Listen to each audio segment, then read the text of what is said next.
everyone, and welcome back. We're diving deep into digital identity and data security today. Ooh, that's timely. Yeah, it really is, especially with so much happening around travel and online content access. Absolutely. Those are topics that everyone's talking about these days. Right. And you know what else everyone's talking about? This whole thing with a cybersecurity company. They're based in Dubai, claiming that Spain's tax agency may have had a major data breach. Oh, wow. Yeah. But here's the kicker. The agency itself is totally silent. Really? Not a peep. Neither confirming or denying anything. So we've got some fascinating sources for this deep dive. Oh. A Spanish radio show that really gets into the nitty-gritty of this whole situation. And then a related cybersecurity news website that kind of adds another layer. Like a puzzle. Exactly. So today we're going to try to untangle this mess and figure out, is this a real threat or a bunch of hot air? Or maybe something else entirely. Good question. And what could it mean for you? Yeah, what does it mean for the average person? That's what we're here to find out. So let's start unpacking this whole Spanish tax agency incident. Okay. So this cybersecurity company, Hackmank is their name. They're claiming that a cybercriminal group called Trinity is behind this alleged attack. Trinity. Yeah, and that they've snagged a massive 560 gigabytes of data. Wow, that's a lot. Right, that's a ton of sensitive information. But like we said, the Spanish tax agency radio silence. Huh. They're investigating, of course, but so far, no evidence of a breach. Interesting. And here's another thing. Hackmank hasn't offered any proof. What? No sample data? Nope. No smoking gun to back up their claims. So it's all just talk? Well, that's what we're trying to figure out. Yeah. The radio show we're looking at, they brought in a cybersecurity expert, Jose Ramon Monleon. Okay. And he is urging everyone to pump the brakes. He's saying don't jump to conclusions. Exactly. Too early to say for sure what's going on. And honestly, that seems like pretty sound advice to me. Yeah, I'd agree. There's so much speculation flying around right now, especially about this alleged ransom. Oh, yeah. What about that? Well, Hackmank threw out the Spanish tax agency's total revenue, but not an actual demand. So we don't even know what they're asking for. Not really. It's all very murky. And both the radio show hosts and Monleon, they were really emphasizing the importance of responsible reporting. Makes sense. You know, not whipping everyone into a frenzy. Right. It's a tough balance keeping the public informed without creating unnecessary panic. Totally.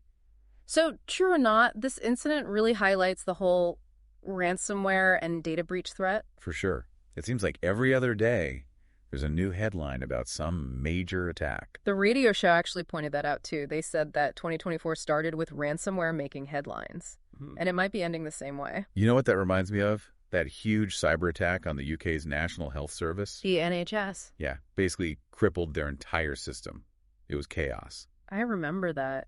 They had to revert to pen and paper. It's a scary thought, how reliant we are on digital systems and how vulnerable we become when they go down. Absolutely. And then there's the case of a hospital clinic in Barcelona from last year. They refused to pay the ransom after a ransomware attack, and their data ended up being leaked online. Oof, not good. Not good at all. And that could happen to the Spanish tax agency, too, if these allegations are true. True. So what's Spain doing to protect itself from these sorts of attacks? Well, actually, they have some pretty tough cybersecurity defenses and regulations in place. Oh, really? They have this thing called the National Security Scheme, or ENS for short. It sets standards for cybersecurity in public organizations. Interesting. So is the Spanish tax agency following these standards? They claim to be ENS certified, which suggests they're taking security seriously. That's good to hear. What kinds of things do they have to do to get certified? Well, under ENS, they have to implement all sorts of security measures. Like what? Things like external penetration testing, vulnerability assessments, security audits, the whole 9 yards. Wow, so they're really putting them through the ringer. Yeah, they're making them think like a hacker to try and find weaknesses before the bad guys do. That's smart. Right. But even with all that, one of the radio show guests, Pablo Santamaterio, he pointed out that no system is ever 100% foolproof. True. There's always a way in if someone is determined enough. And that's what makes this whole situation so unsettling. We'll have to see how it all plays out. It's true. It can feel like a losing battle sometimes. So what can we do? What can we actually do to protect ourselves? Well, as we move into this world of AI-powered everything and all these new regulations, Right. I think the most important thing is awareness. Okay.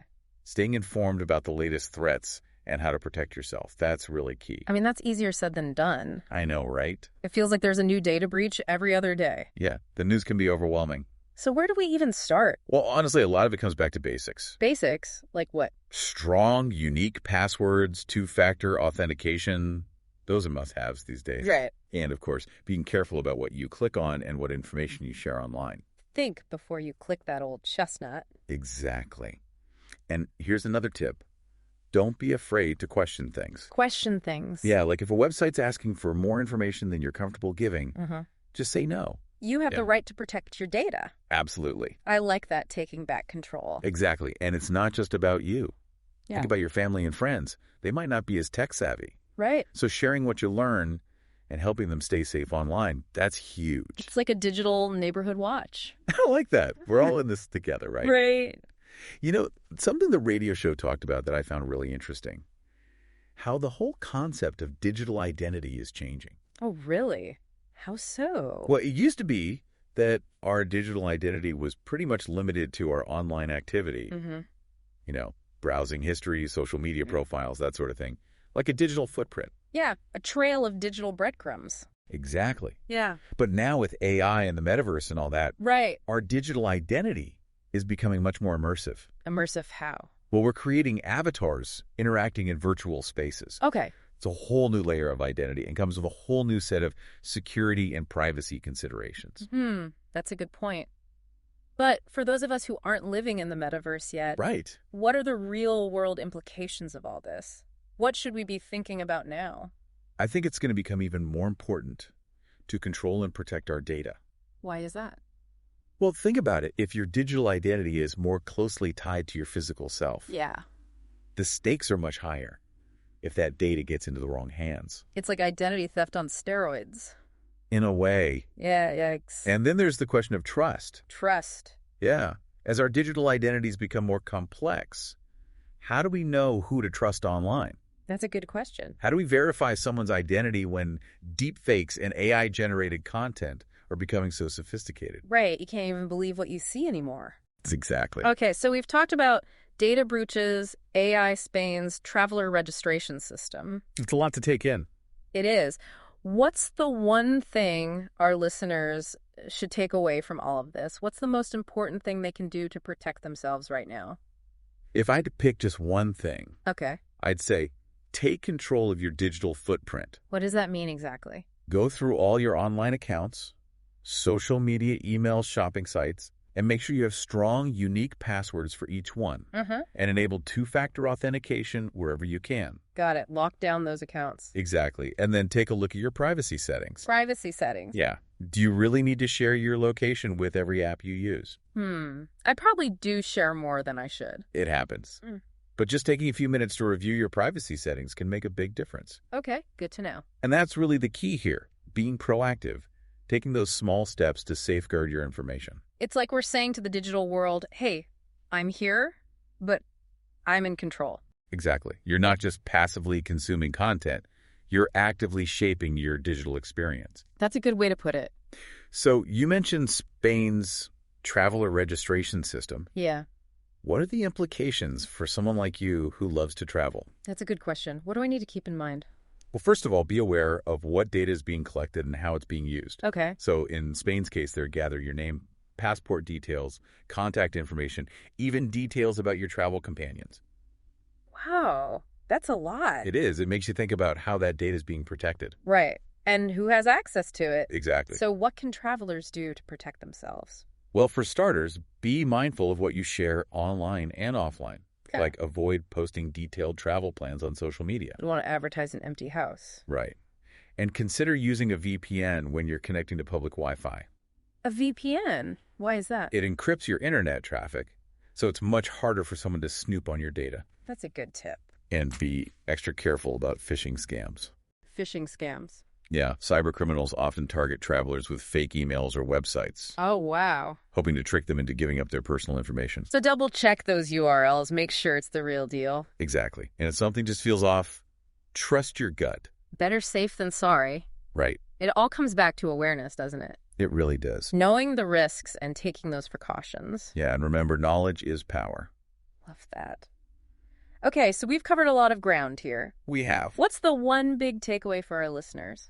I'd say digital identity and data security are constantly evolving.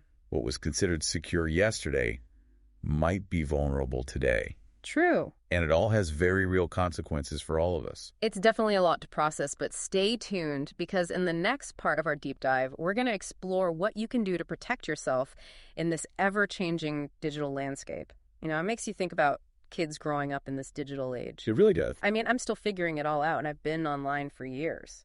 Right. It's a constant learning curve. So how do we prepare them? How do we teach them to be responsible in this digital world? Well, I think the most important thing is to start having those conversations early on. Okay. And to keep those conversations open and honest. What kinds of conversation? Well, talk to them about the risks of sharing personal information online. Right. Talk about cyberbullying, about how anything they post online can stay there forever. Oh, yeah. The permanence of their digital footprint. Exactly. It's not about scaring them. It's about giving them the knowledge to make smart choices. So those embarrassing selfies don't come back to haunt them later. Precisely.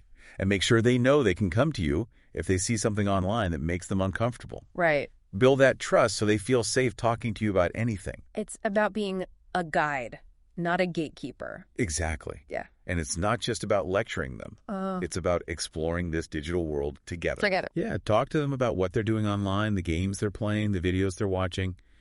Show a genuine interest. Meet them where they are. Exactly. As they get older, you can start having more in-depth conversations about things like privacy settings, data collection, responsible social media use. Giving them the tools to be savvy digital citizens. Exactly. But let's be real. What do you mean? Even with all the education in the world, there are always going to be bad actors out there. That's true.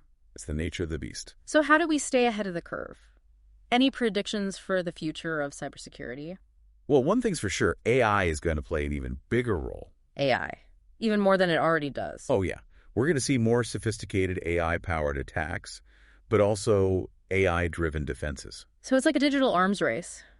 It is, but with algorithms instead of weapons. Who do you think is going to win? Well, that's the million-dollar question, isn't it? It is.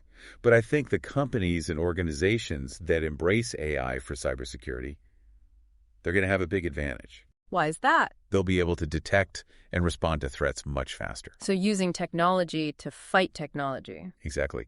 And I think we're also going to see a shift towards more proactive security measures. Proactive? Yeah. Instead of just reacting to threats, companies are going to focus on preventing them from happening in the first place. An ounce of prevention is worth a pound of cure. Couldn't have said it better myself. And of course, we can't forget about the human element. Right. Cybersecurity awareness training is going to be more important than ever. Why is that? We need to educate everyone about the risks and how to stay safe online. So it's a shared responsibility. It is. We all have a role to play in creating a culture of cybersecurity. I like that. A culture of cybersecurity. So at the end of the day, it's all about finding that balance, right? Well, it's... Yeah, between innovation and security. I see what you mean. We want to enjoy all the amazing things technology has to offer. Of course. But we need to do it safely and responsibly. Couldn't agree more. It's about being informed and proactive. And taking control of our digital destinies. Exactly. Well, this has been a fascinating conversation. It has. I feel like I've learned so much about digital identity, data security, and the future of our online world. Me too. So to our listeners out there, stay curious, stay engaged, and stay safe in this ever-evolving digital landscape. Great advice. That's all the time we have for today, but thanks for joining us on this deep dive into digital identity and data security. We'll catch you next time for another thought-provoking exploration of the digital world.